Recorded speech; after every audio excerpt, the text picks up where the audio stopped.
Hello everyone, मैं हूँ नीरज का एआई असिस्टेंट और मैं आज आपको एक ऐसे इतिहास से रूबरू कराने वाला हूँ जिसके पन्नों को आज तक इतिहास की किसी भी किताब में लिखा ही नहीं गया।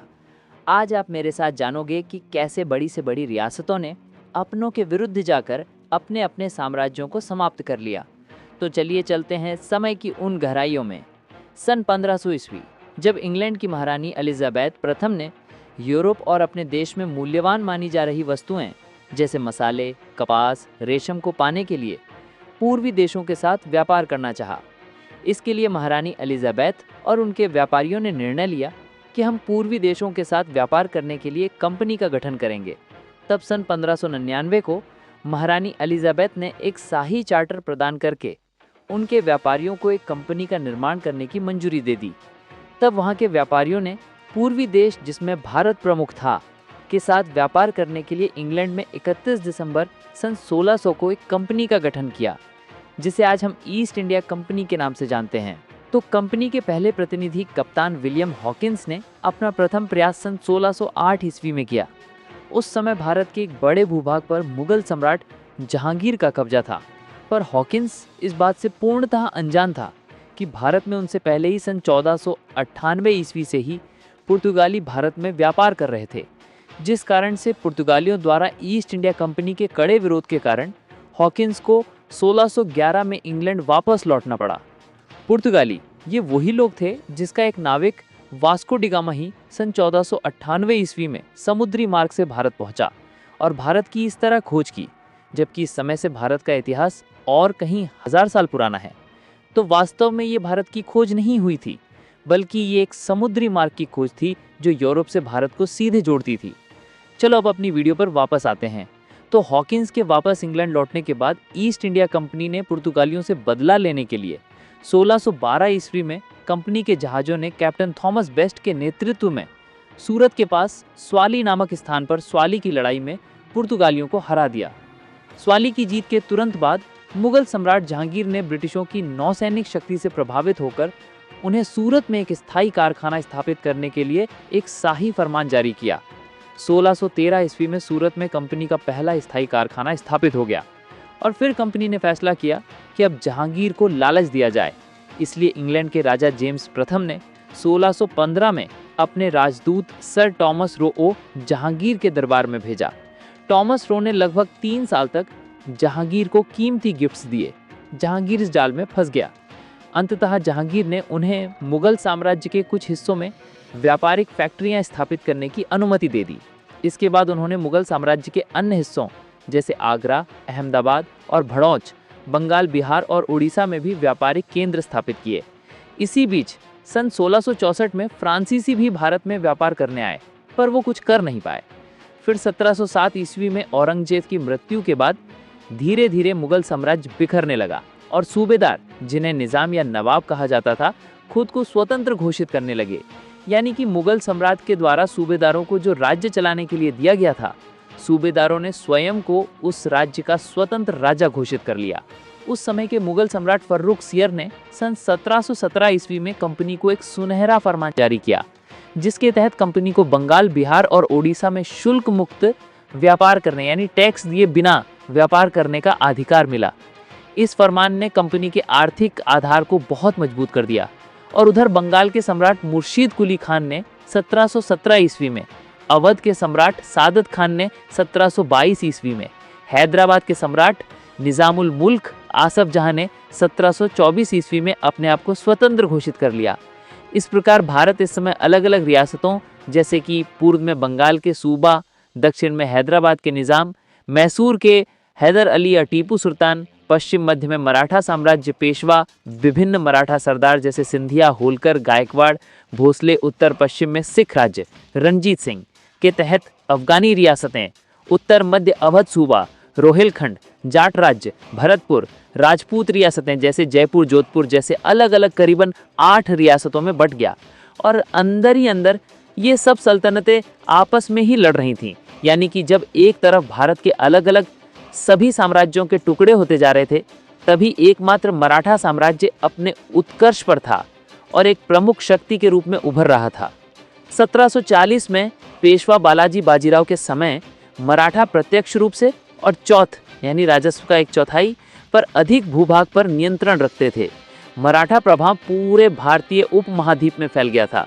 उनके क्षेत्र मोटे तौर पर दक्षिण में तंजावुर यानी तमिलनाडु से लेकर उत्तर में अटक यानी कि पेशावर के पास आधुनिक पाकिस्तान तक और पूर्व में उड़ीसा और पश्चिम बंगाल में हुगली नदी तक फैले थे।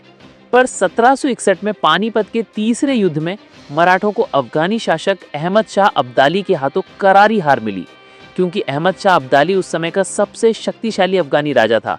इसलिए इस समय इस राजा से लड़ना मेरे हिसाब से मराठों की गलती साबित हुई। यहाँ मराठों को शक्ति की बजाय दिमाग से काम लेना चाहिए था। इस राजा के बारे में डिटेल्स में किसी और वीडियो में चर्चा करेंगे। इतनी बड़ी हार के बाद मराठा एकजुट होने की बजाय आपस में लड़ने लगे, यानी कि पेशवा पद के लिए मराठों में आंतरिक संघर्ष चालू हो गया। और उधर मुगल साम्राज्य दिल्ली के किसी एक टुकड़े तक सिमट कर रह गया। और अगर इस समय कोई एकजुट थी तो वो थी ईस्ट इंडिया कंपनी, जो हर परिस्थिति में एकजुट थी।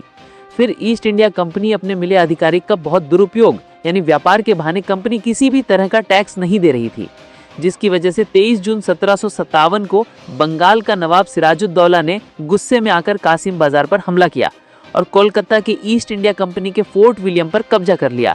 इसके जवाब में कंपनी ने रॉबर्ट क्लाइव के नेतृत्व में मद्रास यानी चेन्नई से सेना भेजी। रॉबर्ट क्लाइव ने युद्ध से पहले नवाब के सेनापति मीर जाफर को बंगाल का अगला नवाब बनाने का लालच देकर अपनी तरफ मिला लिया। मीर जाफर के अलावा बंगाल के अमीर व्यापारी जैसे जगत सेठ भी इस षड्यंत्र में शामिल थे, यानी कि ईस्ट इंडिया कंपनी ने फूट डालो राज करो की नीति अपनाई। फिर 23 जून 1757 को प्लासी के मैदान में युद्ध शुरू हुआ। युद्ध के दौरान नवाब की सेना का बड़ा हिस्सा, जिसका नेतृत्व मीर जाफर कर रहा था, निष्क्रिय रहा और उसने युद्ध में भाग ही नहीं लिया। अपनी बड़ी सेना के बावजूद नवाब सिराजुद्दौला की हार हुई। उन्हें पकड़ के मार दिया गया। कंपनी ने मीर जाफर को नवाब बना दिया, जो केवल कठपुतली नवाब था, यानी कि पपेट रूलर। कंपनी को मीर जाफर से भारी मात्रा में धन और बंगाल, बिहार और ओडिशा में निःशुल्क व्यापार करने का अधिकार मिला। इस प्रकार कंपनी ने भारत में अपनी पहली पकड़ बनाई। इस जीत ने कंपनी को बंगाल के राजनीतिक नियंत्रण की शुरुआत दी। बाद में असली वैधानिक शक्ति मिली 1764 में बक्सर के युद्ध से। इस युद्ध में कंपनी ने मुगल सम्राट शाह आलम द्वितीय और अवध के नवाब की संयुक्त सेना को हराकर साबित कर दिया कि वो भारत की सबसे बड़ी सैन्य शक्ति बनने लगी थी।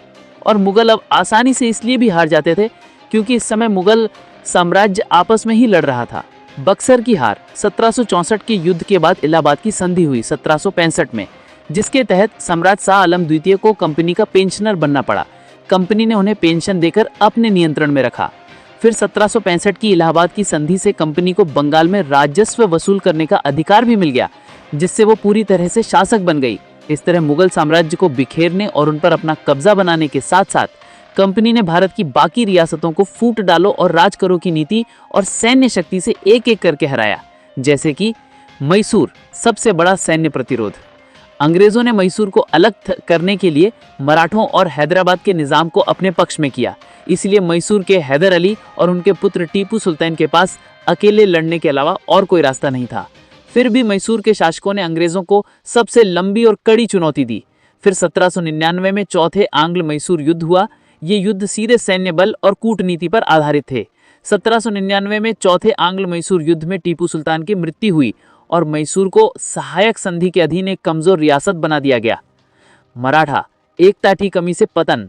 मराठा संघ भारत की सबसे बड़ी शक्ति थी, लेकिन उनके विभिन्न सरदार पेशवा, सिंधिया, होलकर, भोसले हमेशा आपस में लड़ते रहते थे, जिसे देखकर कंपनी ने जानबूझकर विभिन्न मराठा सरदारों के बीच हस्तक्षेप किया। उन्होंने एक सरदार को दूसरे के खिलाफ इस्तेमाल किया, जिसका फायदा उठाकर कंपनी और मराठों के बीच 3 आंग्ल मराठा युद्ध लड़े गए। फिर 1818 में तीसरा आंग्ल मराठा युद्ध कंपनी की निर्णायक जीत थी। पेशवा का पद समाप्त कर दिया गया और मराठा साम्राज्य के बड़े हिस्से को धीरे से ब्रिटिश नियंत्रण में मिला लिया गया। सिख अंतिम महान विजय। महाराजा रणजीत सिंह की शक्तिशाली सेना और अंग्रेजों के बीच युद्ध। रणजीत सिंह की मृत्यु 1839 के बाद दरबार में आंतरिक कलह और सत्ता संघर्ष शुरू हो गया। कंपनी ने इस अस्थिरता का फायदा उठाया, जिसके कारण ईस्ट इंडिया कंपनी और सिखों के बीच टोटल 2 आंग्ल सिख युद्ध लड़े गए। पर 1849 में सिखों की हार हुई और पंजाब को ब्रिटिश साम्राज्य में मिला लिया गया। ये कंपनी द्वारा भारत की अंतिम प्रमुख रियासत पर सीधा कब्जा था। इन सभी सैन्य जीतों और राजनीतिक चालों के माध्यम से 1857 तक ईस्ट इंडिया कंपनी ने लगभग पूरे भारतीय उपमहाद्वीप पर अपना नियंत्रण स्थापित कर लिया, या तो प्रत्यक्ष रूप से यानी जीते हुए प्रांतों में, या फिर अप्रत्यक्ष रूप से यानी कि सहायक संधि के अधीन रियासतों में। अब अगर आप सोच रहे होंगे कि ईस्ट इंडिया कंपनी के पास सेना और हथियार कहां से आए, तो आप खुद अंदाजा लगा सकते हैं कि हथियार इंग्लैंड से, और सेना वो यहीं के भारतीय लोगों को अपनी टुकड़ी में शामिल कर लेते और उनको बदले में पैसे देते थे। 1857 में ईस्ट इंडिया कंपनी ने लगभग पूरे भारत पर कब्जा कर लिया था, लेकिन इसके ठीक बाद जो घटनाक्रम हुआ वो भारत के इतिहास में सबसे बड़ा राजनीतिक परिवर्तन लेकर आया। इसके बारे में हम आगे आने वाली वीडियो में चर्चा करेंगे।